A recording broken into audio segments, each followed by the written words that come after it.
As a interviewer भी मैं बोल रहा हूँ, जब हम लोग सीवी देखते हैं किसी का भी, तो एक आइडिया, एक परसेप्शन बन जाता है माइंड में कि ये बंदा इस तरह का होगा। अगर कोई अगर सिली मिस्टेक्स कर रहा है, फॉर्मेटिंग गलत है, तो एक पता चल जाता है कि हाँ ये डिसऑर्गेनाइज बंदा है, थोड़ा सा इसके प्रोफेशनलिज्म हो सकता है इसमें कम होगा थोड़ा, तो उससे एक थोड़ा आइडिया मिल जाता है। तो ये सीवी की जो भी मिस्टेक्स है वो आपको नहीं करनी चाहिए। मैं अभी बताऊंगा कि क्या क्या वो मिस्टेक्स है, क्योंकि मैं बहुत सारी सीवीज मैंने देख चुका हूँ आज तक अपनी लाइफ में। तो अभी स्टार्ट करते हैं कि क्या मिस्टेक्स हैं वो, ठीक है। आपको अपना सीवी बनाते टाइम बिल्कुल भी नहीं करनी है, और अगर आपको मेरा सीवी चाहिए तो आप कमेंट कर सकते हैं इस वीडियो में, I will send you my CV also, ठीक है। वहां से आप एक फॉर्मेट और टेम्पलेट देख सकते हैं, ठीक है। ओके, तो स्टार्ट करते हैं।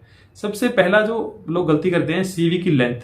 अब जैसे कुछ लोग फ्रेशर भी ये गलती करते हैं और एक्सपीरियंस भी करते हैं, वो अपने सीवी को बहुत बड़ा कर लेते हैं, मतलब कई पेजेस में डिवाइड कर लेते हैं। मैंने कई सीवी देखे 4-4 पेज के, वो पूरा अपना प्रोजेक्ट लिख देंगे। मान लो उन्होंने किसी 2-3 प्रोजेक्ट पे काम किया है, तो वो सारे प्रोजेक्ट का पूरा फोल्डर स्ट्रक्चर तक बता देंगे, सब कुछ बता देंगे उसके अंदर। लेकिन फ्रैंकली सेइंग किसी को इतना इंटरेस्ट नहीं होता आपके डिटेल में जाने में, ठीक है, पर्टिकुलरली प्रोजेक्ट रिलेटेड थिंग्स के बारे में, ठीक है। तो आप अपने सीवी को मैक्सिमम आपका 1 पेज का ही होना चाहिए। सीवी इज ए समरी, जो आपका पूरा बता रही है आपके बारे में, तो वो समरी 1 पेज की होनी चाहिए, ताकि 1 पेज पे ही कोई पर्सन अगर आपको चेक कर रहा है आपका सीवी, तो उसको इमीडिएटली आपकी सारी इन्फॉर्मेशन मिल जाए एक ही पेज पे। वो इधर उधर फाइल फोल्डर नहीं मिलना चाहिए उसको, कि वो पूरा पन्ने वहां पे पलट रहा है और पेजेस में वो गुम हो रहा है कि इसमें ये स्किल कहाँ पे लिखी है, ये वाली चीज कहाँ पे लिखी है। ऐसा नहीं होना चाहिए। एक पेज बहुत होता है। मैं 12 साल के एक्सपीरियंस में अभी काम कर रहा हूँ, और मेरा सीवी 1 पेज के अंदर ही है मेरा सीवी। अगर मैं अपने सारे प्रोजेक्ट्स और सब कुछ ऐड करने लग जाऊंगा तो मेरा पूरी फाइल बन जाएगी, ठीक है। तो ये गलती हमने नहीं करनी है, सीवी हमेशा 1 पेज का ही रखना है, ठीक है। सेकंड चीज है ऑब्जेक्टिव। जब हम सीवी में जब ऊपर से हम स्टार्ट करते हैं, तो सीवी में देखा हुआ आपने ऑब्जेक्टिव लिखते हैं लोग। ऑब्जेक्टिव की कोई जरूरत नहीं है। ऑब्जेक्टिव में लोग लिखते हैं कि what I can what I want from this company. तो इस तरह की कुछ लैंग्वेज होती है कि I want to achieve this in my career, ये वो करके। तो वो एक फैंसी सी लैंग्वेज होती है, और वो सबको रटीटाइज लैंग्वेज होती है, उसको कोई पढ़ता भी नहीं और उससे कोई किसी को फर्क नहीं पड़ता। वो सिर्फ एक जगह घेर रही होती है सीवी के अंदर, तो उसको आपको इमीडिएटली हटाना है। उसकी जगह एक 1 और 2 लाइन की समरी होनी चाहिए, जैसे कि मान लो आप full stack like working as a full stack developer since 5 years, and इस तरह की चीज होनी चाहिए आपको। तो ये आप एक क्रिस्प आपकी समरी होनी चाहिए, ऑब्जेक्टिव नहीं होना चाहिए, ठीक है। थर्ड चीज आती है कि लोग क्या करते हैं, अपना पूरा एड्रेस मेंशन कर देते हैं।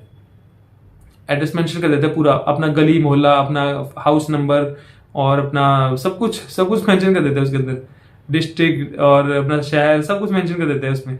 इतनी डिटेल नहीं चाहिए। वो जो चिट्ठी भेजने वाला टाइम जा चुका है, अभी हमें समझना पड़ेगा कि मेल और like phone number are sufficient. तो वो आपको कोई चिट्ठी और कोरियर नहीं भेज रहा है। जब कोरियर की जरूरत पड़ेगी तो आपसे एड्रेस ले लिया जाएगा। तो अपने सीवी में अननेसेसरीली पूरा अपना एड्रेस मत डालिए, गली मोहल्ला सब कुछ नहीं डालिए, किसी को उसमें कोई इंटरेस्ट नहीं है, ठीक है, उसको हटा दीजिए क्विकली।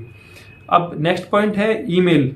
तो लोग क्या करते हैं, ईमेल एड्रेस जो होते हैं वो मैंने बहुत देखे हैं, बहुत सीवी में अनप्रोफेशनल होते हैं। किसी का है, एग्जाम्पल दे रहा हूँ, ऐसा नहीं होता, लेकिन बहुत फनी मैंने ईमेल एड्रेस भी देखे। जैसे मान लो किसी का है Chintu the cool boy @gmail.com, या कुछ भी लोग लिख लेते हैं, जो कि कॉलेज टाइम में हम लोग बना लेते हैं उल्टे सीधे ईमेल एड्रेस। तो वो आपको रिमूव करने हैं। आप एक तमीज का प्रोफेशनल एक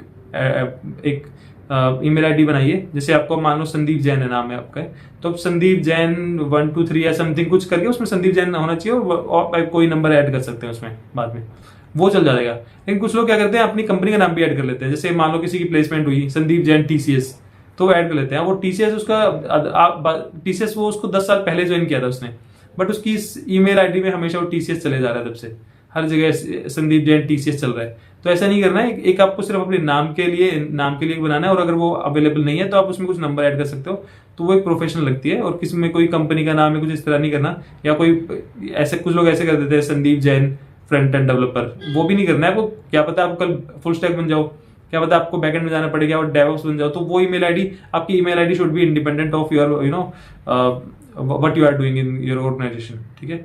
तो आपका सिर्फ नाम होना चाहिए ईमेल आईडी में, और एक प्रोफेशनल लुक आनी चाहिए उसमें, ठीक है। अब नेक्स्ट चीज है प्रोजेक्ट्स। लोग क्या करते हैं, प्रोजेक्ट्स को इतना डिटेल में लिख देते हैं कि उस पे पूरे थीसिस लिख देते हैं, पूरा एक्सप्लेन करने लग जाएंगे। इतना नहीं जरूरत होती किसी को भी। सिर्फ आपको लिखना है कि प्रोजेक्ट में आपने मतलब कौन से डोमेन में काम किया था। क्लाइंट का नाम भी मेंशन नहीं करेंगे तो भी चलेगा।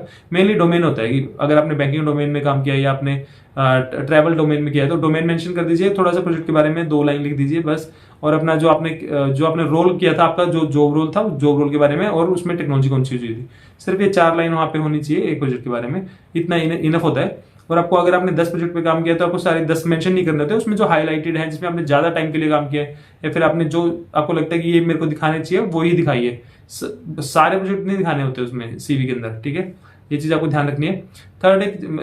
थर्ड नहीं मतलब एक नेक्स्ट पॉइंट है कि लोग क्या करते हैं, अपनी एजुकेशन को ऊपर रख देते हैं और एजुकेशन में भी उल्टा लिखेंगे। जैसे कि 10th में सबसे पहले मान लो नाम लिख दिया अपना और ईमेल एड्रेस लिख दिया, उसके बाद आएगा 10th मैंने बाल भारती स्कूल से की, बाल भारती मेरठ से की एग्जाम्पल, या मैंने 12th फिर इस स्कूल से की, मैंने फिर बीटेक इससे की। उतना नहीं करना आपको सिर्फ ये करना है, आपको सबसे पहले आपकी स्किल्स आएंगी।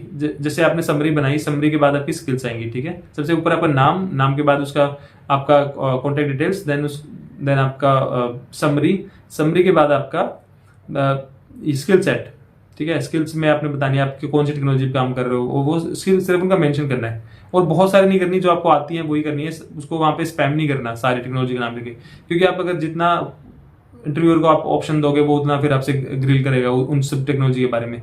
और जो आप मेंशन कर रहे हो आपको उनका बेसिक आना चाहिए, यानी कि आपने बीटेक में थोड़ा सा भी पढ़ा था वो आपने उठा के डाल दिया उसमें, ऐसा नहीं करना है। ऐसे तो सबको सब कुछ आता है फिर तो, ठीक है। जिसमें आप काम कर सकते हो प्रॉपर उसका ही मेंशन करना है सीवी के अंदर, ठीक है।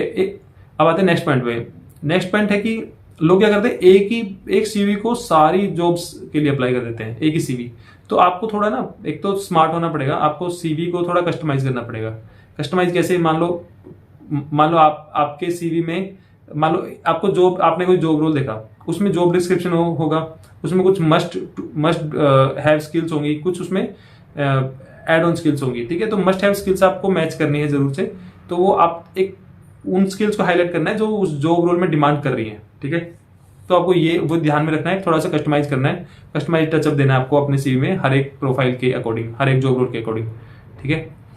नेक्स्ट आता है हॉबीज। लोग हॉबीज लिखते हैं फालतू में, कोई लिख रहा है कि मुझे सिंगिंग पसंद है, मैं I watch TV, I watch web series. यार उससे किसी को कोई मतलब नहीं है। अगर कोई आपसे डायरेक्टली पूछता है तब आपको आंसर कर देता है आपकी हॉबीज क्या है। सीवी में मेंशन करने की जरूरत नहीं है, फालतू का स्पेस भर रहे हो आप, फालतू का इरिटेट कर रहे हो इंटरव्यूअर को, और कुछ नहीं है। तो वहां से हॉबीज हटाओ अपनी। कोई कह रहा है फुटबॉल खेलना है, कोई कह रहा है मुझे कॉमेडी करना पसंद है, वो नहीं है यार। वो आपके जो जिस रोल के लिए अप्लाई कर रहे हो अगर उससे रिलेवेंट नहीं है तो आप रहने दो फिर उसको। कुछ लोग अपनी एज मेंशन करते हैं, अपना मैरिटल स्टेटस मेंशन करते हैं, वो उसकी जरूरत नहीं है, ठीक है। सीवी आपका एक प्रोफेशनल शोकेस है, ठीक है, प्रोफेशनल बायोडाटा आपका, तो उसमें आपको ये सब शो करने की जरूरत नहीं है। अगर उस चीज के लिए एचआर आपसे पूछ लेगी, वो एचआर का काम है। एचआर आपसे फॉर्म भरवाएगी एक प्रॉपर, जब आपका ज्वाइनिंग फॉर्म होगा उसमें प्रॉपर सारी डिटेल्स आपको भरनी है। आपको इंटरव्यू में, टेक्निकल इंटरव्यू में क्या आपको बताना है कि आप मैरिड हो या नहीं हो, तो ये सब चीजें नहीं बतानी आपको, अननेसेसरी हैं चीजें। आपको क्या करना है, जो आपने प्रोजेक्ट किया है उस प्रोजेक्ट के बारे में जो, या फिर आपने कुछ अचीव किया है तो उस अचीवमेंट्स को आपने लिखना है, ठीक है। अचीवमेंट्स का एक सेक्शन होना चाहिए, हॉबीज को हटा दो, उसमें अचीवमेंट्स में लोग उल्टा सीधा लिखते हैं कि मैंने क्विज कंपटीशन जीता था कॉलेज में, I got 3rd prize in quiz competition in college. यार वो सब नहीं। अगर आपने कुछ आपने अगर इससे रिलेटेड किया है, कुछ सर्टिफिकेशंस किया है, या कुछ आपने अगर आपको अवार्ड मिला है, अब पिछली कंपनी में आपको कुछ अवार्ड मिला है, कुछ रिकॉग्निशन मिला है आपको, तो वो मेंशन करनी है। आपको वो मेंशन नहीं करनी जो आपको 10th क्लास में कुछ वहां पे स्टूडेंट ऑफ द ईयर मिला था, वो आपको नहीं मेंशन करना है, ठीक है। तो गाइज ये सब चीजें थी जो कि देखने में तो बहुत छोटी छोटी मिस्टेक लगती है, बट जब ये कलेक्टिवली सब इकट्ठी होती है तो आपका सीवी में बहुत ज्यादा ब्लंडर करती है। और जो भी पहली बात तो आपका सीवी देख के रिजेक्ट हो जाएगा, क्योंकि देखने से ही लगेगा कि यार ये बंदा डिसऑर्गेनाइज्ड है, बिल्कुल ही अनप्रोफेशनल है, और मतलब एक अच्छी वाइब्स नहीं आएंगे आपके सीवी से, तो आपका वो लास्ट के लिए डाल देंगे, ठीक है इसको बाद में करेंगे, पहले हम दूसरे बंदों को करते हैं कॉल।